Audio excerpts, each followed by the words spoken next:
Dah beraya? Alhamdulillah, puas beraya tahun ni. Kat mana gurun? Gurun ya. Seronok je aku nampak kau post gambar ikan ha.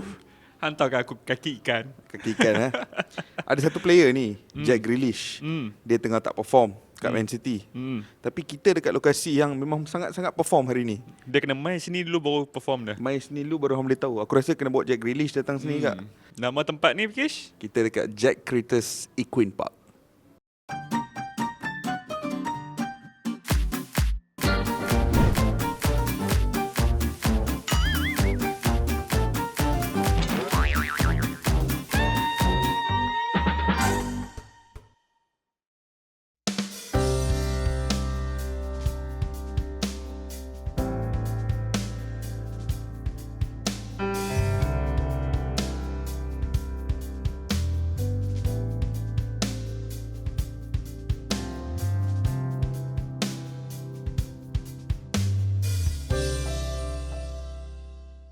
So Faiz, Aku dah lama tunggu saat ni. aku tahu sebab hang dah berminggu-minggu dalam perjalanan Eat Pray Love dekat bumi United Kingdom, mencari makna kehidupan, makna jiwa.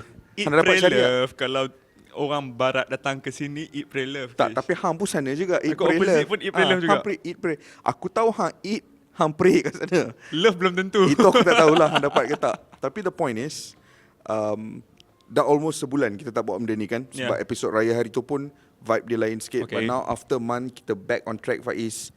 Apa ejen permang hang daripada minggu lepas? And bear in mind, last week adalah minggu yang luar biasa untuk sukan in the last 7 days. Aku rasa dalam 30 episod kita, mungkin ada 4 ataupun 5 yang aku tak ada.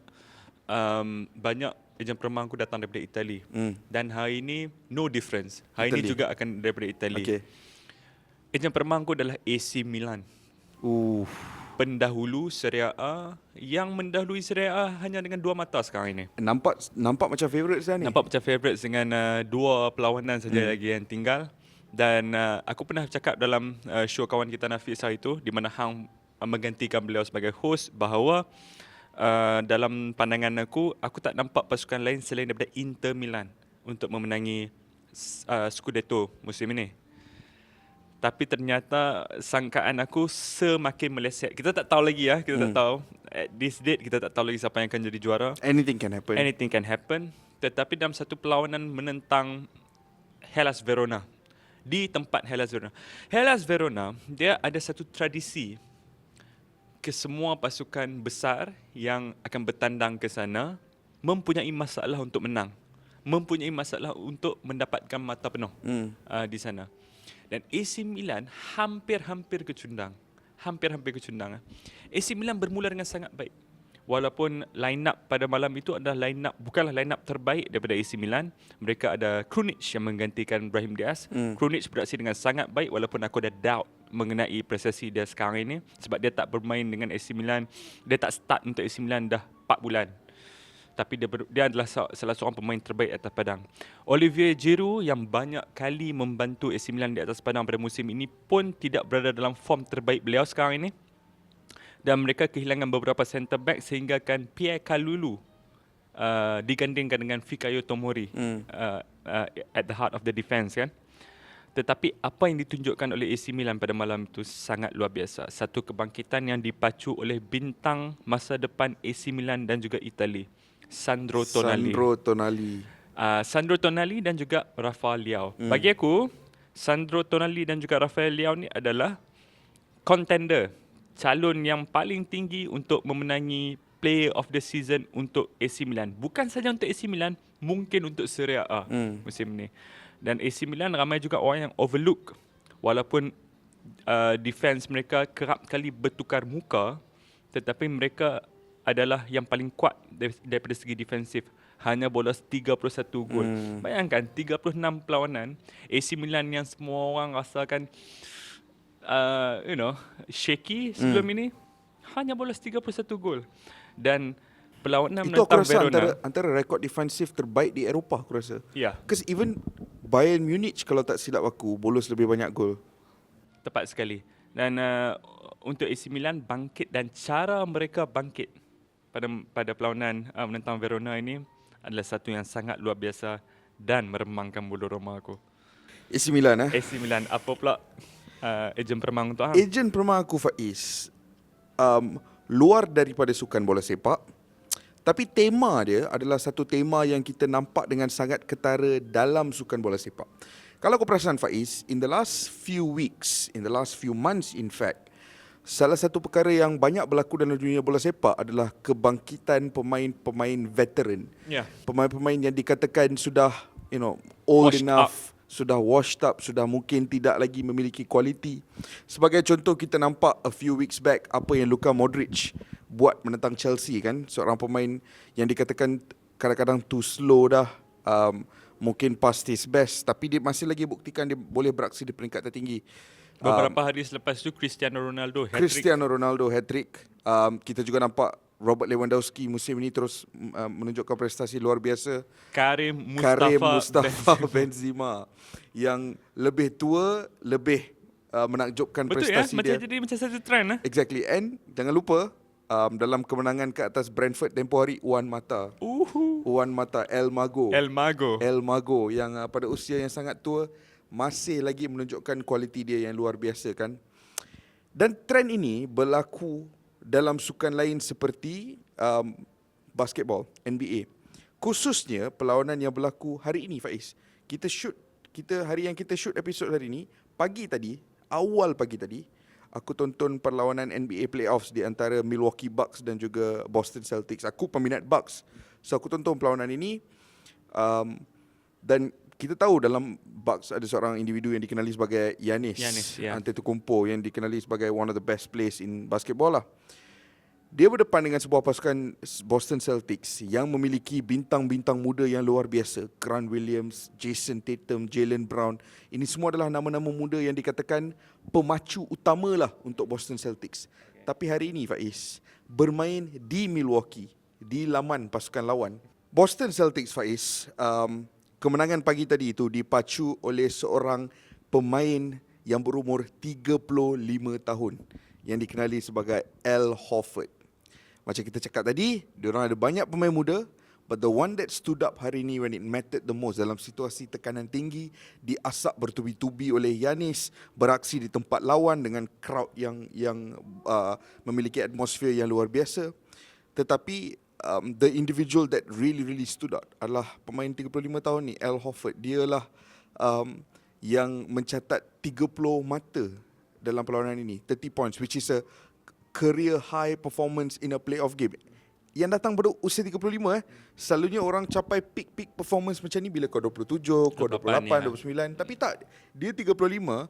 Dan in the last few years ramai yang mengatakan Al Horford ni dah washed up, dah tak bagus, dah tak ada quality, apa benda semua. But pagi tadi dia membuktikan kemampuan dia in an incredible performance both defensively and offensively. Defensively kerana dia seorang pemain yang sangat betul-betul besar kan, so dia ditugaskan untuk betul-betul mark Giannis tu. Tapi offensively dia banyak score points juga, banyak 3-pointers yang dia score, peluang-peluang yang sukar, banyak clutch points. Maksud dia points yang kau score ni datang dalam momen-momen yang penting untuk mengubah haluan game. So momentum lah. When the pressure is high, when the intensity is high, dalam situasi seperti itu sukar untuk pemain kadang-kadang nak score points. Tapi dia turn up tadi. Dia gunakan pengalaman dia gunakan intensity dia. And there was one part Faiz yang bagi aku goosebumps, which is at some point in the game, sebab Giannis kena asak dengan dia bertubi-tubi kan, so Giannis pun dah frust lah. So at one point in the game, Giannis berjaya lepaskan diri and berjaya buat slam dunk. Lepas dia buat slam dunk tu, dia macam pandang directly dekat mata Al Horford and dia macam poyo sikit lah. Sebab dia baru dunk. And then dia sebelum tu banyak diasak. So kononnya aku dah buktikan diri aku dengan kau kan. I'm here. Dia punya stare down tu, Al Horford time tu, dia just macam ni. Dia, kau you wait and see, kau tunggu lah. Tak lama lepas tu Faiz, Mamat 35 tahun ni, lepas Giannis lompat dunk, tangan dia kena siku muka Giannis terus jatuh terceduk. And member dah terus dapat slam dunk lagi satu. Wow. Benda tu betul-betul meremangkan bulu roma aku sebab dia ada buat celebration kalma. Tak ada. Dia just menjerit dekat crowd dia. Tak, dia macam ni. Bila kau 35 tahun, kau baru je kena slam dunk dengan mungkin antara pemain terbaik di dunia, You have all the pressure on your shoulders. Home crowd is booing you sebab kau kena bully. Tapi dalam situasi itu kau bangkit semula and kau pula pergi buat slam dunk and lepas tu kau pula taunt home crowd dekat Milwaukee tu. Itu bagi aku it was an incredible clutch performance lah daripada Al Horford. And sama dengan tema bola sepak di mana in the last few weeks banyak pemain-pemain veteran yang mula step up. Hari ini dekat Milwaukee, pemain veteran Boston Celtics Al Horford yang bantu diorang catat kemenangan. And sekarang ni series tu dah tie 2-2 Faiz. Itu ejen permang aku. Sebenarnya banyak perkara yang boleh meremangkan kita daripada sekarang sehingga ke 3-4 minggu ke depan. Kita baru lepas festive season, musim perayaan. Lepas tu masuk ke Sukan C, masuk ke title race Premier League, masuk ke final Champions League nanti. Wah, 3-4 minggu ke depan ni sangat menarik untuk kita. Sangat luar biasa. Sangat luar biasa. Dalam 12 minit press conference Jose Mourinho itu, dia disusuli dengan pembantaian besar-besaran daripada jurnalis, daripada British media, daripada media seluruh dunia, daripada peminat, daripada pandit, semua tidak faham apa ini football heritage.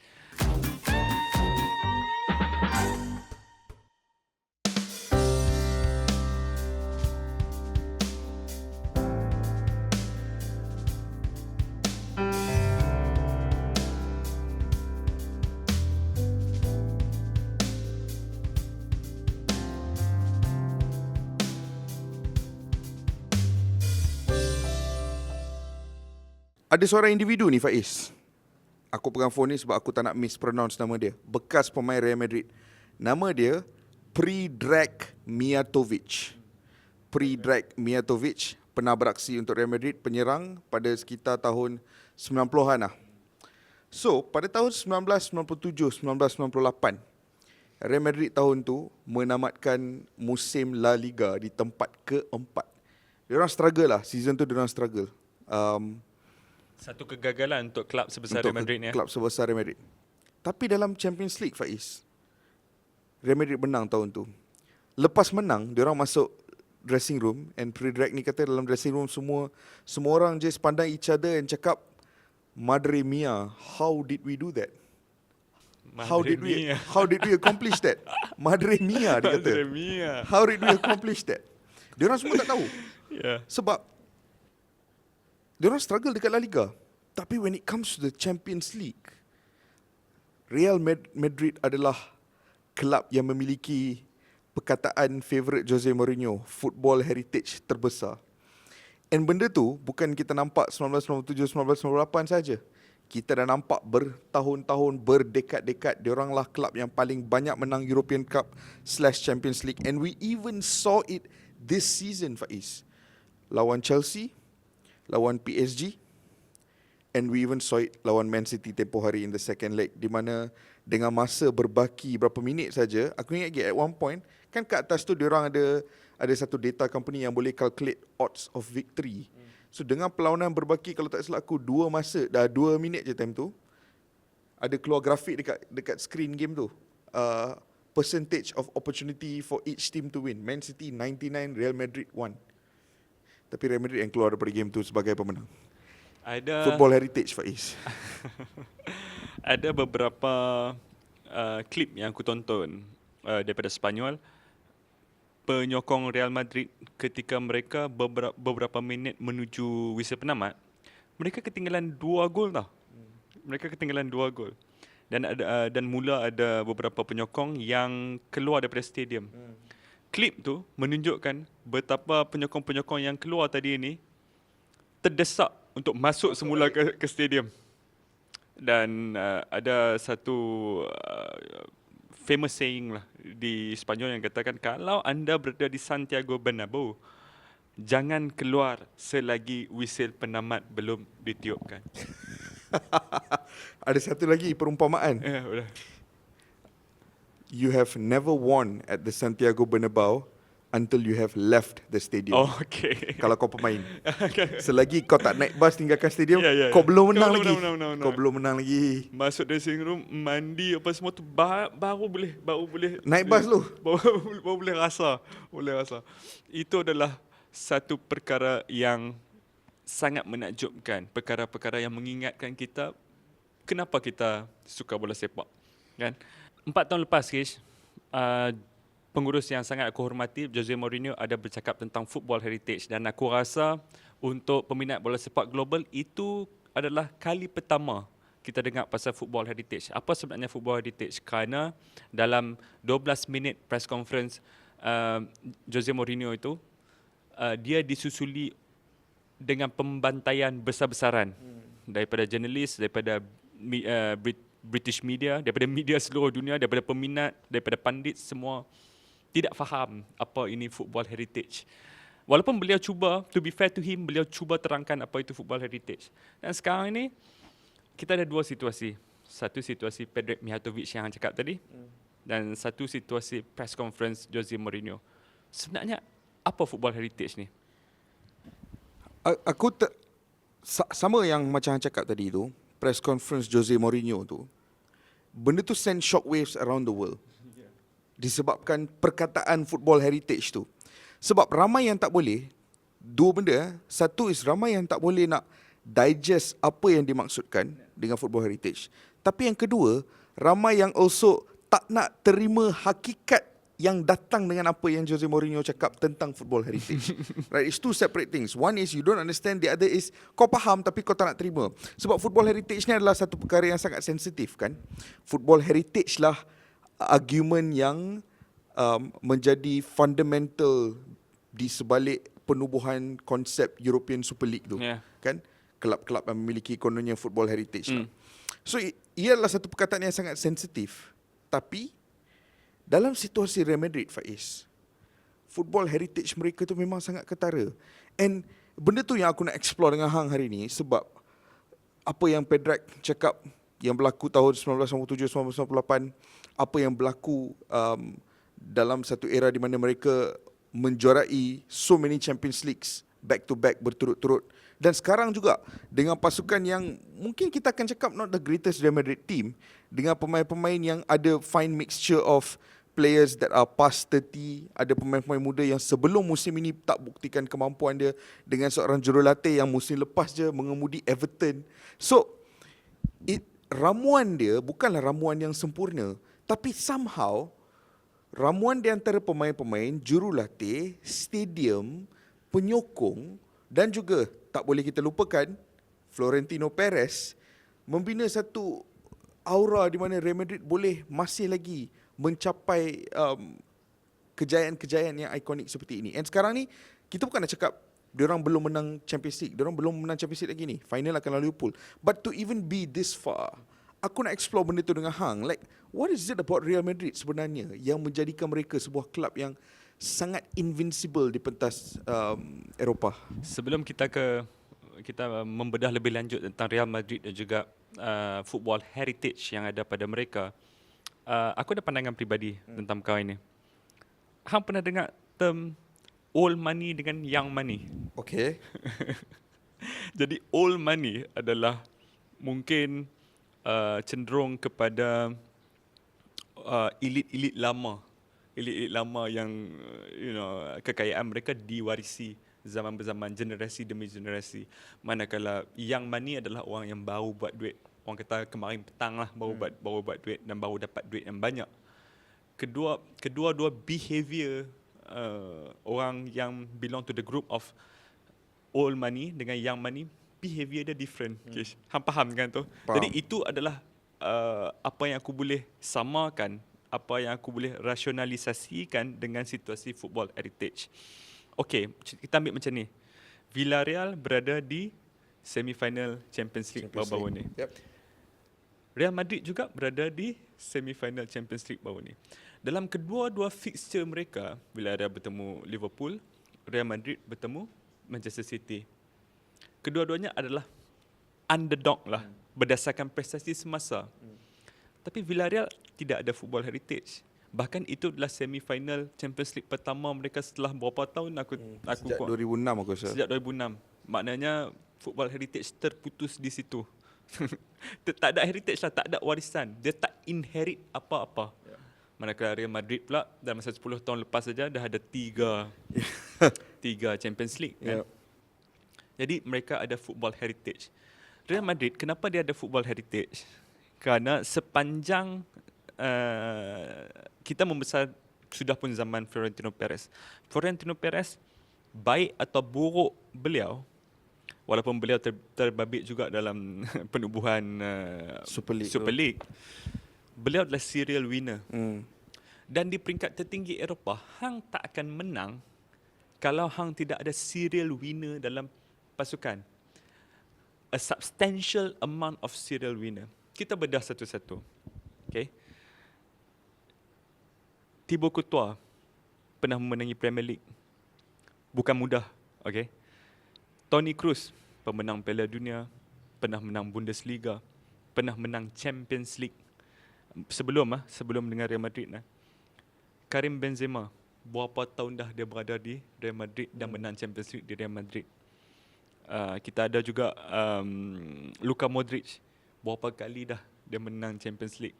Jadi semua ini adds up to a substantial amount of serial winners dekat Real Madrid. Hang punya point pasal player-player yang adalah serial winners, yang memiliki muscle memory of winning things regularly kan. Benda tu faktor yang sangat penting. And there's another side of things yang aku also nak explore sikit, which is aku rasa selain mereka memiliki ramuan di atas padang yang luar biasa, realitinya juga adalah Real Madrid telah mencipta satu suasana di mana obsession dengan kemenangan itu telah membina satu hubungan simbiosis yang epik di antara penyokong dan juga pemain. Contoh Faiz, semua individu yang pernah beraksi untuk Real Madrid akan mengatakan bahawa tekanan bermain untuk Real Madrid itu adalah yang paling tinggi pernah mereka lalui dalam hidup.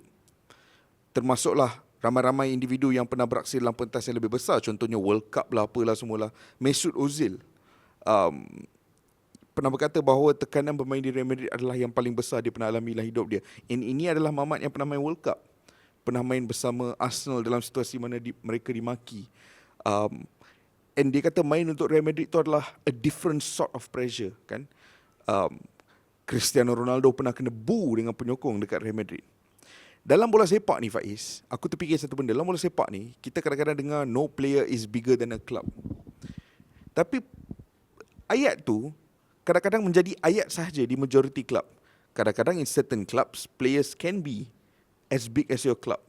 Di setengah club, kadang-kadang mereka akan lakukan apa saja untuk membantu seorang pemain. Contohnya, Barcelona would have done anything for Leo Messi. Sampai hujung-hujung pun diorang still cari jalan untuk nak hold on to Leo Messi. Bukanlah benda tu tak baik. Aku suka benda tu sebab it's full of respect. Ada relationship yang traditional sedikit di situ kan. Aku adalah peminat benda tu. Contohnya Man United juga bila dapat laporan bahawa Ronaldo mungkin ke City, very quickly diorang came into the picture untuk dapatkan balik Ronaldo kan. And all over the world, a lot of clubs are like that. Tapi that term of no players bigger than a club, aku rasa 100% pure hanya di Real Madrid. Dari dulu sampai sekarang Faiz, tak kisahlah kau siapa pun, tak kisahlah kau perform level apa pun, kalau one game kau tak perform, kau akan kena boo. Tak kisahlah kau achieve apa pun, at some point if you want to leave, you leave. Ronaldo yang berapa banyak Champions League title dia main peranan penting untuk bantu dia orang, record goal scorer, how many records dia orang bahkan aku boleh katakan Ronaldo mungkin the greatest player in Real Madrid's history. Tapi bila dia nak belah tu, belah je Florentino bagi macam tu je. Silakan je. Dia orang tak pernah bogged down, and aku sangat fascinated dengan mentality tu sebab aku tak rasa itu mentality pemilik sahaja, tahu tak? Mentality tu mungkin datang daripada Florentino Perez, but it has trickled down across all the levels. Sampaikan penyokong sendiri ada mentality seperti itu. Kalau engkau, tak kisahlah kau capai apa, tapi if you want to leave, you leave. If you don't perform, we boo you. Aku sangat fascinated dengan benda tu. Sebab tu aku sebut nama-nama pemain tadi tu. Aku nak hubungkan dia dengan satu perkara bahawa nama-nama tadi yang aku sebut, segala Toni Kroos, Luka Modric, segala Gareth Bale, segala Cristiano Ronaldo, dan sekarang ni mungkin David Alaba yang menang semua benda dengan Bayern Munich kan. Kapten pasukan kebangsaan lagi. Mereka tidak ada apa-apa daripada segi status. Yang ada cumalah satu kelab ni, cuma satu kelab keseluruhan ni yang mempunyai aura yang kita tak boleh describe dengan kata-kata. Macam mana hang nak explain benda tu? Tak boleh. Macam mana hang nak susun ayat untuk explain benda tu kalau ada orang tanya hang? Aku tak rasa hang boleh. Aku tak rasa aku boleh. Aku tak rasa siapa-siapa pun boleh. Dan perkara ni mungkin tak ramai yang perasan. Tapi Real Madrid dalam bola sepak elit Eropah, dalam 10 tahun kebelakangan lah, aku mula consume benda ni mungkin di tahun 2010 ataupun 2011. Adanya perkataan DNA dan juga filosofi. Sama ada hang perasan ataupun tak, Real Madrid tak pernah subscribe to mana-mana filosofi. Pernah. Yes, agree. Setuju. Tak pernah. Tak ada tiki-taka, tak ada short passes, tak ada long ball, tak ada park the bus, tak ada apa. Mungkin ada beberapa distinctive style yang dibawa oleh managers. Contoh dia Jose Mourinho bawa a very vintage fast counter attacking. yang kita sendiri tak pernah tengok sebelum tu. Yep. Kita tak tahu pun dalam bola sepak boleh ada counter attack yang selaju tu dan sekonsisten tu. Kita tak tahu. Dan Zidane pula membawa through balls yang menarik daripada wall passes, through balls untuk Real Madrid. Carlo bawa pragmatic football. Membuatkan aku fikir, sebenarnya mereka tak subscribe to mana-mana filosofis kerana mereka dah ada filosofi winning at all cost. I was just about to say that. Faiz, contoh kalau kau ambil 2 kertas, kat sini kau tulis filosofi FC Barcelona, filosofi Real Madrid. Filosofi FC Barcelona ni akan ada satu karangan yang menuliskan pasal identiti Catalonia, pasal corak bola sepak, short passes, Silat-silat satu kertas tu tak cukup. Satu kertas tu tak cukup sebab hang akan ada sembang pasal impact Johan Cruyff, the beauty of football, freedom of expression on the pitch. Semua benda tu akan ada dalam satu kertas. Modernization by Pep Guardiola. Real Madrid punya kertas tu akan ada satu, winning. Itu saja. And aku setuju. Aku sangat setuju dengan benda tu sebab aku rasa it's that mentality yang menjadi aura utama yang menarik perhatian pemain-pemain untuk mahu menyarung jersey Real Madrid. Right? Bukan kerana Real Madrid memiliki satu falsafah bola sepak yang sesuai dengan style permainan mereka atau tidak. Di Real Madrid sekarang ni, kalau hang nak datang main Real Madrid, hang punya kriteria sebenarnya satu je. If you want to do well at Real Madrid, okay, macam ni contoh. Kalau hang nak do well dekat Barcelona, kriteria dia adalah hang kena ada certain technical abilities that match the kind of football that Barcelona usually play. Right? Tapi kalau hang nak menang kalau hang nak do well kat Real Madrid, kriteria dia bukan hang kena ada certain technical skills. Memang hang kena technically bagus. Tapi the most important criteria ni hang winner ke tak? Kalau hang tak winner, hang tak boleh. That is why Cristiano Ronaldo succeed kat situ. Sebab dia winner. Serial winner. Yeah. And that is why Karim Benzema is succeeding there. Sebab dia serial winner. And that is why kadang-kadang ada setengah player yang pergi kat Real Madrid tapi struggle. Bukan kerana mereka tidak memiliki quality. Bukan sebab tapi tak bagus. Kadang-kadang under that pressure, that kind of obsession with winning, bukan semua orang boleh cope. And dia macam ni lah Faiz. Florentino Perez ni adalah karakter yang sangat divisive. Aku kalau hang tanya aku bukanlah peminat terbesar dia. Aku tak suka dia sebab dia adalah segala melambangkan banyak benda dalam bola sepak yang aku tak suka, kan? Tapi aku hormati beberapa perkara tentang dia.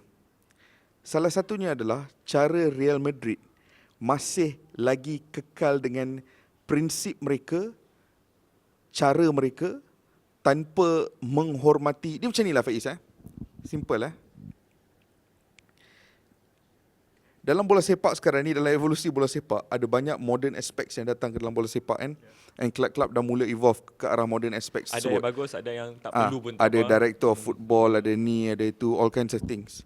Tapi Real Madrid sampai sekarang, kalau hampir dekat website dia orang, hampir dekat Wikipedia page dia orang, hang tengok structure club. Tak payah jauh-jauh lah. Kau pergi website, kau tekan structure, kau tengok dia orang punya presiden sampai secretary, all the breakdown of the corporate structure. Semua orang tua Faiz. Tak ada seorang pun orang muda.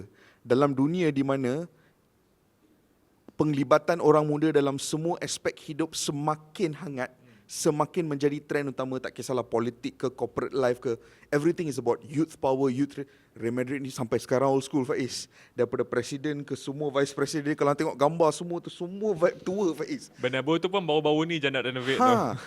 And jurulatih pun tua. Kalau contoh hang borak pasal Barcelona, hang tahu diorang ada technical staff. There are certain individuals. Hang borak pasal Chelsea, you know who is the person identifying the players. Kalau hang borak pasal Arsenal, hang tahu ada Edu.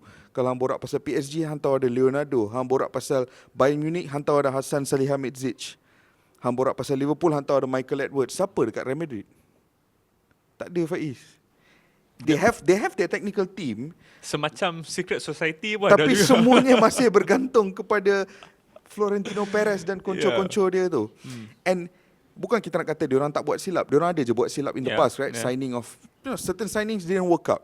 Daripada Isco ke Isco maybe worked out lah, tapi Eden Hazard, Luka Jovic semua tak work out.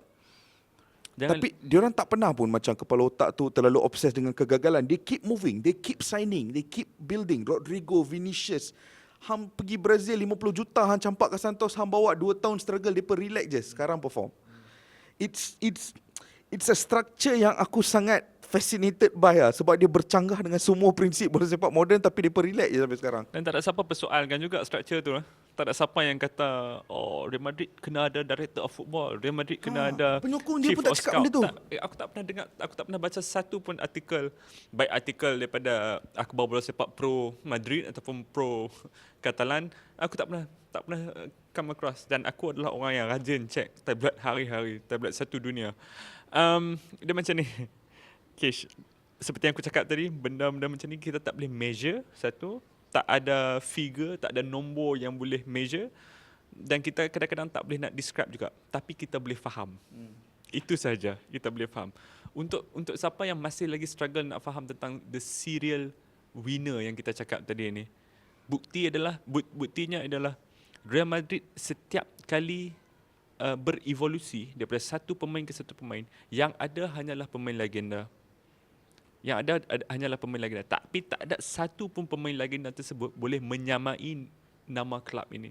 Iker Casillas, local lad, kapten pasukan, lala kena tendang pergi Porto sahaja. Raul Gonzalez, tak ada masalah. So, ini bukan masa hang lagi, ini masa Cristiano Ronaldo. Minta maaf, itu pintu keluar. Dah. Bahkan Cristiano Ronaldo sendiri berapa ratus gol kes. Aku rasa dia yang paling banyak sepanjang zaman. All time goal scorer, yeah. Sepanjang zaman. Silakan. It's a very dalam dunia bola sepak yang mana there's so many incredible things, Real Madrid punya aura, perjalanan, sejarah, struktur bercanggah dengan semua teori-teori yang sedang popular pada ketika ini. And aku sangat teruja untuk melihat perjalanan mereka di Champions League. Membuatkan aku rasa Real Madrid ni tak perlu hang minat, tapi cukup hang hormat. Cukup hormat. Setuju. Conversion rate yang dia ada pada umur ni, tak ada siapa pun penyerang lain. Ronaldo pun tak ada conversion rate tu dulu. Messi pun tak ada conversion Ronaldo rate tu dulu. Nazario pun tak. Tak ada Walaupun conversion rate tu. Nazario, ya. Erling Haaland ada conversion rate yang incredible.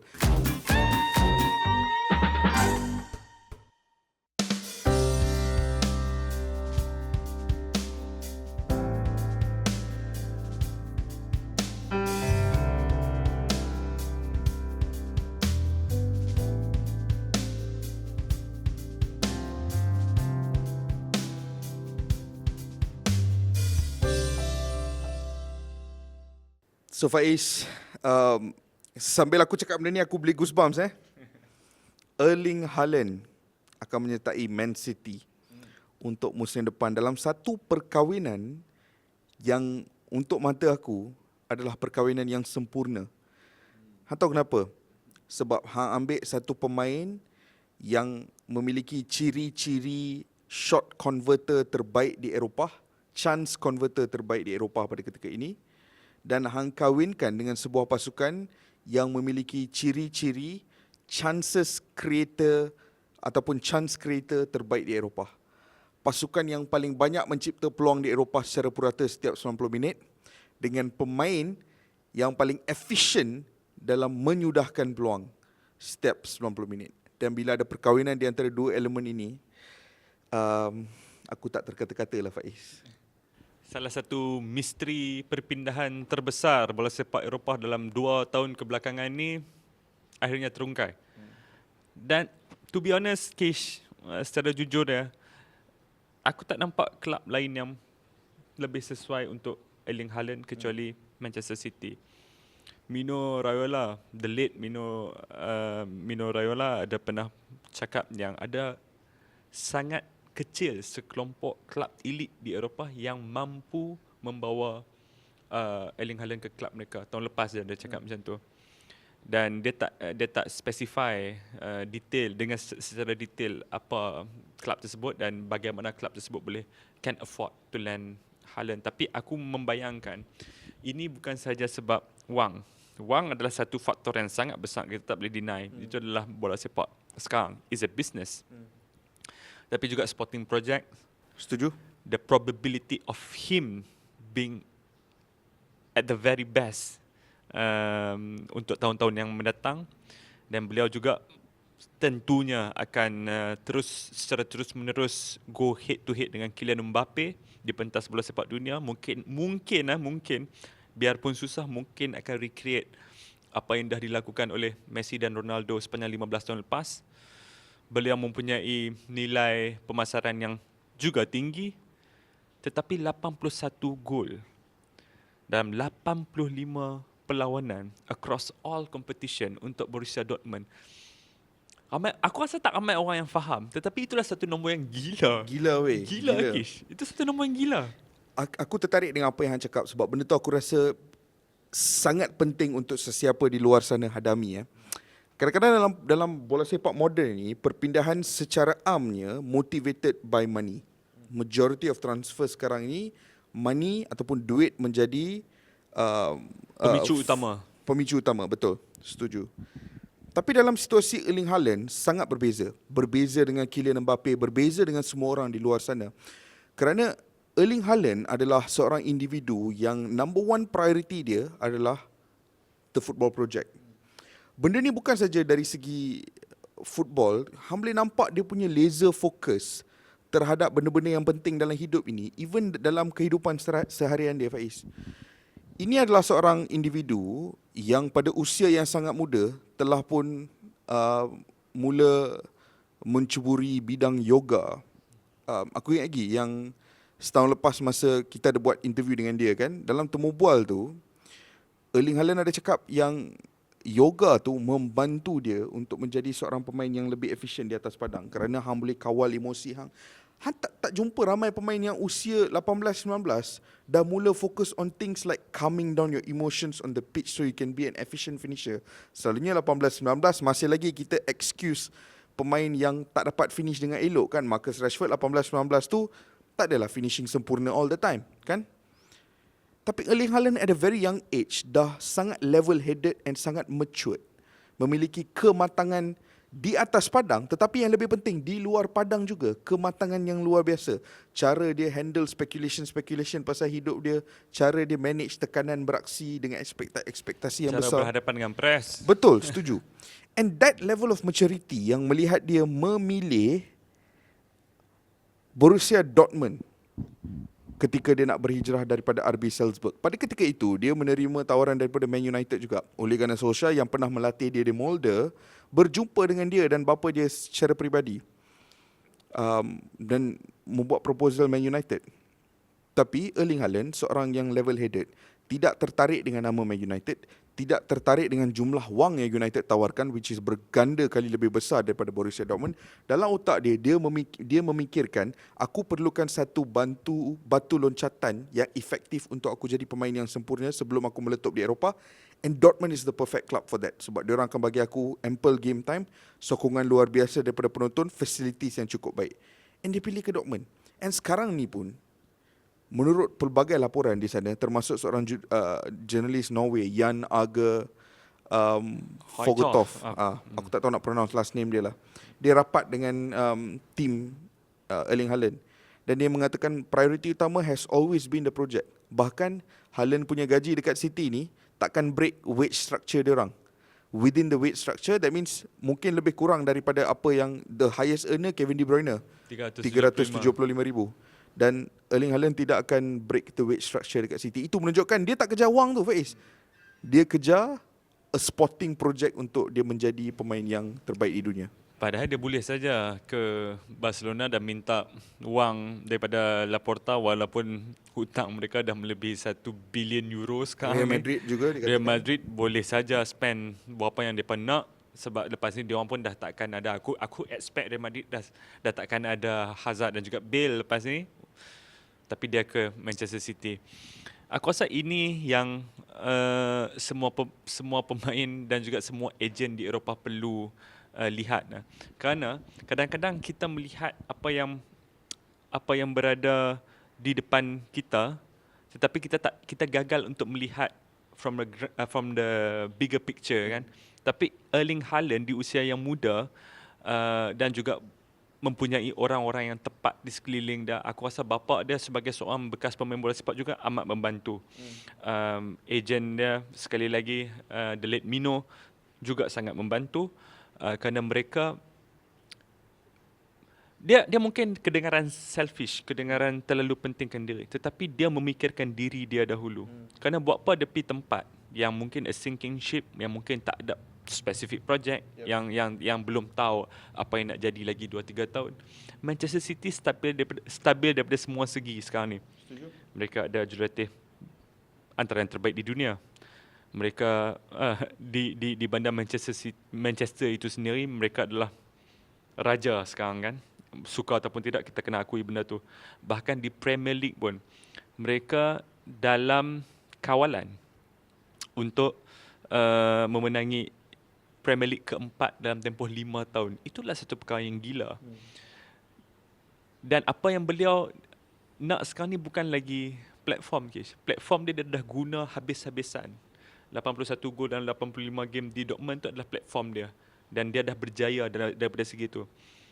The next sensible step adalah untuk dapatkan satu klub di mana dia boleh main sekurang-kurangnya 6 musim di sana, menjadi legenda klub, menjadi antara pemain terbaik di dunia, mencapai stability daripada goal scoring form dan juga form di luar padang, menjadi satu brand, personal brand yang macam Cristiano Ronaldo sebelum ini.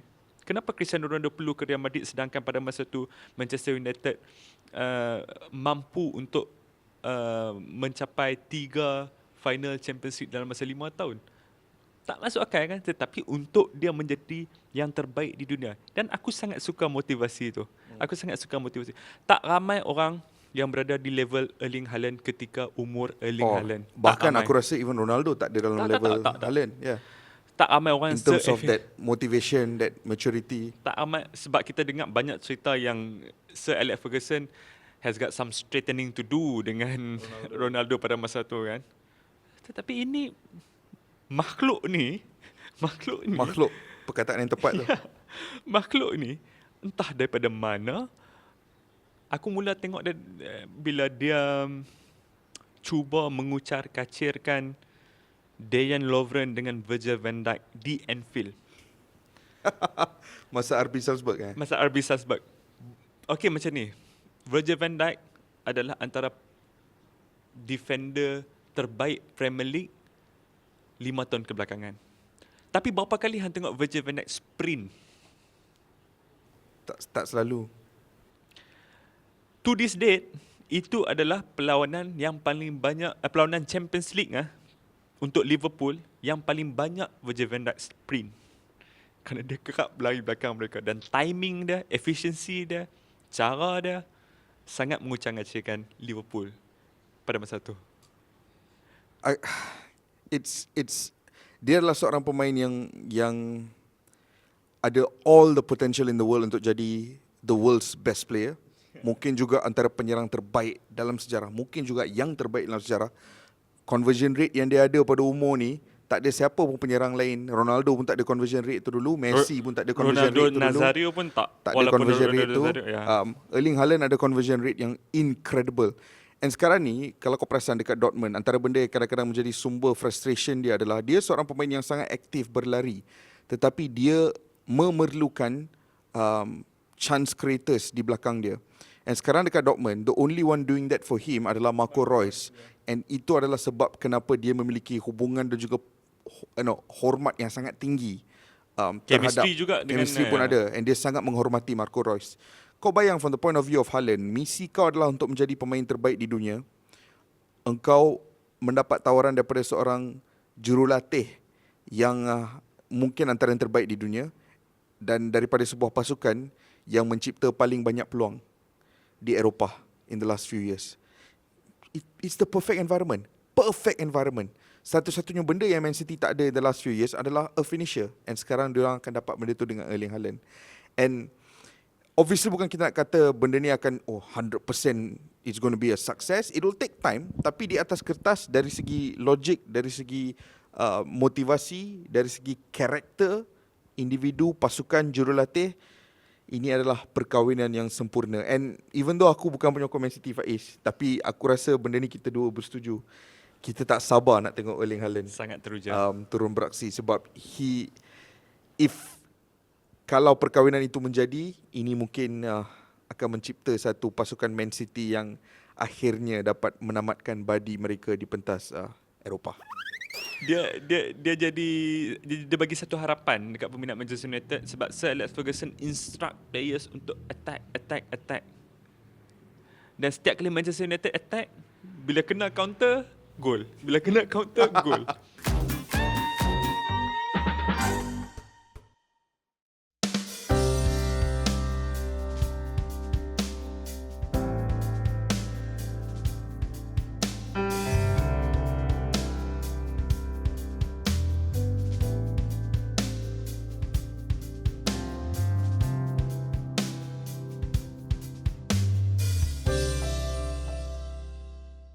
Jadi kita kembali ke sesi yang antara sesi yang paling kuminati dalam Bola Itu Live, iaitu sesi soal jawab dengan kawan-kawan Bola Itu Live kita. Kita terus saja ke soalan pertama, Kish, daripada purple_guy10. Mungkin dia suka guy, warna ungu. Aku tak pun dia suka Prince. Oh, purple rain. Purple Rain. Okey. Daripada purple guy. Gol paling menyakitkan hati bagi Kish dan Faiz. Nak mula dulu? Gol paling menyakitkan hati Hang pergi lu? Kalau aku mungkin gol Mario Balotelli menentang yang Why Always Me tu Why Always Me. Bukan saja disebabkan gol tersebut di-assist oleh James Milner. James Milner cross pakai kaki kiri, dia slot in pass David De Gea, a hapless David De Gea pada masa tu. Dan celebration dah Why Always Me yang terus menjadi bualan di internet pada masa tu. Broke di internet pada masa Kenapa tu. benda tu menyakitkan hati tu kau? Tak kenapa. Perlawanan tu Manchester United ketinggalan awal ni. Tapi dia bagi satu harapan dekat peminat Manchester United sebab Sir Alex Ferguson instruct players untuk attack. Dan setiap kali Manchester United attack, bila kena counter, gol. Jadi celebration tu dengan keangkuhan dan dengan kesombongan dia, memang pada masa tu masih lagi kuatlah sentimen the noisy neighbours sebab Sir Alex pun masih ada di sana pada masa tu kan. Jadi kita ialah muda fanatisme tu Lebih tinggi. Wawasan tu kurang orang kata. Jadi aku emosi lah dengan gol tu. Memang sakit hati. Aku ingat aku memang sakit hati Dengan celebration tu. Aku sakit hati. Aku boleh faham celebration tu memang dia, kalau celebration tu datang, Gol tu biasa-biasa Gol je. tu biasa-biasa. Kalau celebration tu datang dalam game yang City contoh menang 1-0, rasa sakit hati tu okey lagi. Okey lah. Tapi disebabkan hari tu depa skor 6 biji kan. 6 biji je. Ya, Ni 6. keluar 6 biji tu kan. Dia lagi satu case sebab pada masa tu Manchester United tengah kuat. Jadi orang tunggu saja tu bila nak jatuh. Bila kena 6 dia jadi satu sensasi Sakit di hati dunia. Bila celebration tu datang dalam satu game yang hang concede 6, benda tu akan menambah dia punya efek. Hang akan rasa, aku boleh faham benda tu memang menyakitkan hati untuk aku juga. Kalau aku rasa menyakitkan hati untuk aku there's a few lah, macam contoh macam hang sebut tadi lah, even sebelum kita record kita ada borak-borak sikit, like Torres lawan Vidic, menyakitkan hati kan. Aku sampai sekarang, walaupun aku tak tengok game tu live, tapi semakin banyak aku baca pasal game tu, semakin banyak aku tengok video, highlights, dokumentari pasal game tu, aku sakit hati dengan Roberto Baggio punya gol lawan Nigeria. Okay. Aku tak suka sebab tim Nigeria tu sedap. Tapi aku rasa akan menyakitkan hati untuk aku Yang paling menyakitkan. Thierry Henry. Ketika bukan lawan MU ke apa, Thierry Henry masa dia main untuk France, To be fair, dia kurang sikit kalau lawan MU. dia masa main untuk France, dia score lawan Republic of Ireland Ya. tahun 2009. Yang ada Kelayakan. actually bukan dia yang score dia William Gallas. Kelayakan Piala Dunia.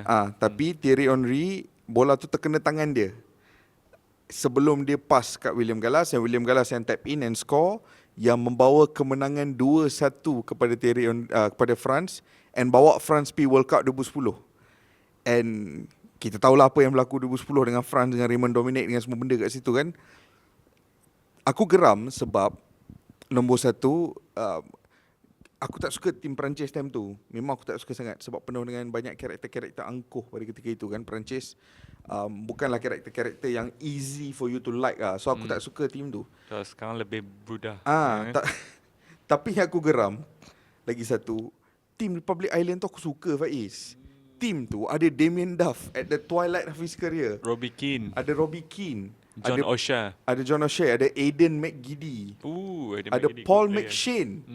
Hantar. Tapi yang paling penting, Faiz, ada pemain yang menjadi nama samaran aku masa aku pemain bola. Ada Kevin Kilbane. Ada Kevin Kilbane. Di mana ada Kevin Kilbane, di situ ada aku. Memang aku sakit hati lah Kevin Kilbane kena knocked out of World Cup. Team tu aku rasa, sebab Ireland last World Cup 2002 bawah Giovanni Trapattoni kalau tak salah aku. Yang mana Giovanni Trapattoni gaduh dengan Roy Keane. Roy Keane. Tapi years later, ini adalah tim yang aku rasa sedap. Yang aku rasa kalau pergi ke World Cup, diorang boleh buat something tahun tu. And that's why aku rasa frustrated sebab gol tu bukan saja membawa sebuah pasukan yang aku secara peribadi kurang gemar pada tahun tu ke World Cup, tapi at the same time it stopped sebuah pasukan yang aku sangat gemari daripada pergi ke Piala Dunia. So that is my most menyakitkan hati punya gol lah. Lepas tu pergi World Cup, gaduh pula kan. Gaduh-gaduh. Ada banyak isu kan tahun tu kalau tak salah aku 2010. Okey, ke soalan seterusnya daripada siapa? Hari_Vintiran. Oh, Hari Vintiran lagi dia. Hari Vintiran. Siapa pemain terbaik sepanjang zaman di CONCACAF? Good question, Hari. Good Yang ni aku question. rasa soalan senang untuk kedua-dua kita. Aku pergi dulu lah sebab sebenarnya aku dah tahu pun jawapan soalan ni orang tanya, aku tak payah tunggu bahan jawab. Aku dah tahu dah siapa. Aku punya Paulo Wanchope.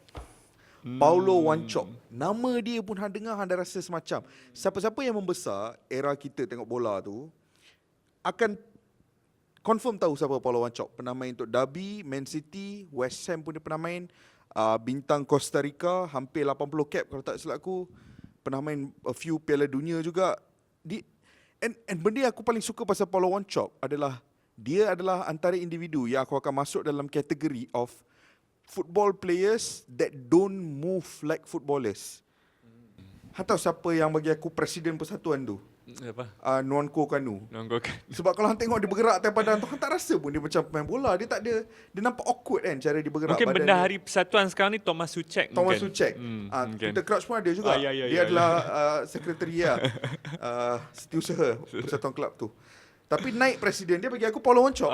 Paulo Wanchope, kalau hampir tengok dia punya cara permainan dia, there's a sense of awkwardness about cara dia berlari, cara dia bergerak, tangan dia akan merata-rata. Tak macam pemain bola sepak rata-ratanya. Dia tak ada nampak a sense of fluidity, tak ada nampak dia macam, dia bukan macam kain sutera lah. Macam kalau pemain Iniesta semua itu level kain sutera. Dia kain linen mungkin. Ini kain linen. Dia kasar sikit, dia pergerakan dia awkward sikit kan. So, tapi efficient, menarik. Tapi efficient. Bila dia main bola tu, mata hang akan sentiasa nak tengok dia lari sebab hang tertarik dengan cara dia lari, cara dia bergerak dengan bola. On top of that, dia akan score. Aku ingat lagi masa dia main Derby ke apa, dia ada kutip bola halfway line, lepas tu score lawan MU. Halfway line dia kutip. Bergerak sampai ke kotak tu awkward sangat tu.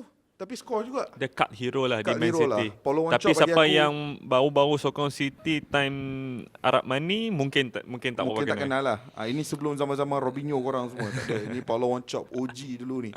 Bagi aku dia pemain terbaik Dia sebenarnya di sepanjang zaman CONCACAF. CONCACAF lah.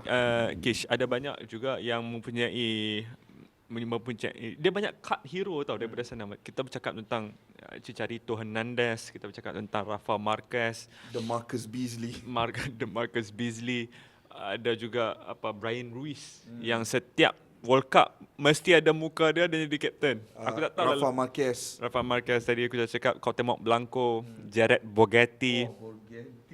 Ada banyak Tapi tak ada satu pun yang lebih aku minati daripada From Nachot Dodgers, Deuce, Clint Dempsey. Han tahu tak ada satu fun fact pasal Clint Dempsey? Dia masih lagi pegang rekod untuk Fulham. The player with most top flight goals for Fulham. 50 gol Premier League. Dia ada 50 gol Premier League. Siapa aja yang ada 50 gol Tunggu Premier League? masa ni je lah, Mitrovic lah. Mitrovic lah. Tak ramai yang akan ada. Okey, kalau kita ambil daripada segi American, Pulisic aku rasa berapa belas gol dia ada di Landon Donovan pun dia loan je dia dekat loan je Everton kat tu. Everton. Bagi aku dia berjaya mengahwinkan pure grit and determination Dengan style. dengan teknik. Jarang nak dapat player macam Aku tu faham sekarang. lah. Aku boleh faham. Clint Dempsey tu. Clint Dempsey. Macam aku cakap aku tak payah teka pun. Dah tahu dah. Aku harap aku boleh pergi ke Piala Dunia 26 di USA, Canada. Jumpa Clint. Clint, mungkin dia akan jadi ambassador ataupun mungkin dia akan jadi team manager ke sana. Jadi kepada bos kita, boleh kot atok-atok daripada lah ni. Boleh. Soalan terakhir Faiz. Soalan terakhir adalah daripada Iqbal Hilmi. Iqbal Hilmi ni aku perasan, dia secara konsisten sentiasa memberikan soalan-soalan terbaik. Dan bagi aku inilah soalan terbaik pada hari ini. Which football manager will do well as an F1 team principal? Aku ada jawapan terus lah. Aku kalau tengok F1 sekarang ni, sejak zaman Drive to Survive ni, aku dah mula suka tim-tim kecil. So, aku tak minat Mercedes. Aku minat Lewis Hamilton. Itu adalah driver yang aku paling minat lah, kan? Tapi Mercedes as a team, maybe. Tak adalah terlalu banyak. Kalau team yang hang suruh aku siapa yang aku minat, ia adalah Haas GP. Aku dah boleh agak. Mainly because of dia punya leader lah. Aku dah boleh agak. Apa nama? Gunther Steiner. Tapi Haas juga adalah sebuah tim yang independent, fighting against the odds kan. Diorang bukanlah sebuah dia bukanlah brand car manufacturer macam Audi ke, macam Ferrari ke. Dia tak ada, dia Haas. Owner dia Genie Haas. Team principal Gunther Steiner. So dalam satu reality di mana aku bayangkan Gunther Steiner meninggalkan Haas dan Haas kena melantik seorang team principal baru daripada sukan bola sepak, bagi aku satu je individu tu, Jose Mourinho. Hang nak manage Haas ni, hang kena ada karakter, hang kena ada charisma, and hang kena ada that ability to attract that star power, so that bila driver hang crash kereta, orang tak tunggu masa nak attack driver tau. Orang terus tunggu nak tengok reaksi Gunther. Jose Mourinho ada kebolehan itu. Dia boleh absorb semua pressure ke diri dia and absorb the pressure from the team. Dia boleh buat benda tu. And bagi aku sebuah team seperti Haas tu kena ada karakter macam Jose Mourinho sebab dia boleh buat benda tu, and on top of that dia ada charisma untuk add a bit more drama, a bit more nuance into the Very team. dramatic. Jose Mourinho bagi aku. Hang rasa kan, kalau Jose Mourinho di Haas dan dia ada pemandu macam Nikita Mazepin, macam mana dia akan handle Nikita Mazepin? Aku setiap press conference tu aku akan tengok sebab aku rasa mesti best tu. Drive to Survive. F1 heritage. Drive to Survive. Dia kena buat 2 episod khusus tentang Mourinho dengan Mazepin saja. Betul. Dia akan buat nanti dia buat Drive to Survive season 6, tapi dia akan ada Drive to Survive satu lagi yang Jose Mourinho. Yang fokus satu season Jose. Satu season Jose je.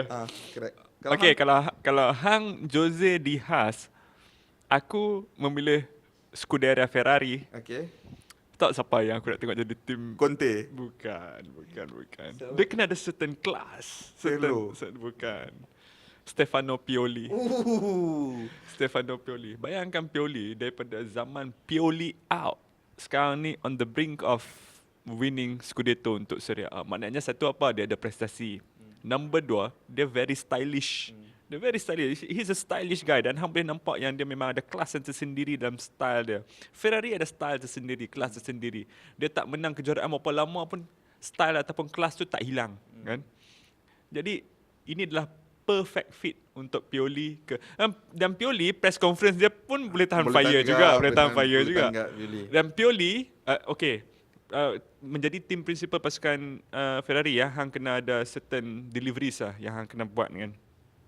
Hang kena ingat yang bos-bos di Milan bukannya orang kecil, ada Maldini and Co lah di sana. Pioli deal dengan dia orang very smoothly. Jadi aku rasa untuk Ferrari, Scuderia Ferrari, Pioli boleh jadi tim principal dia. Terima kasih Iqbal Helmi. Kerana soalan ada lagi satu sebenarnya. Ini bonus je lah. Bonus dia aku rasa Big Sam ke Williams? Williams tu kalau satu orang je boleh tolong dia. Big Sam je boleh. Ya boleh. Itu boleh. Thank you so much. Soalan daripada Iqbal dan juga even sebelum-sebelum tu, and korang-korang yang sentiasa tanya soalan dekat Instagram DM korang, kami akan sentiasa seronok untuk menjawab soalan-soalan korang. Lagi pelik, lagi best. Contoh macam soalan terakhir tu, bola dengan F1 gabung sekali, itu baru mantap. So kami nak mengucapkan terima kasih. Aku rasa sekarang semua dah balik ke kehidupan normal semula selepas beraya. And format Bola Itu Live pun dah normal balik. Faiz pun dah pulang daripada mencari makna kehidupan di bumi England. Mungkin minggu depan kita akan dapat jawapan apa dia makna kehidupan yang Faiz jumpa di bumi England. Sampai itu, thank you and jumpa korang dalam episod yang akan datang.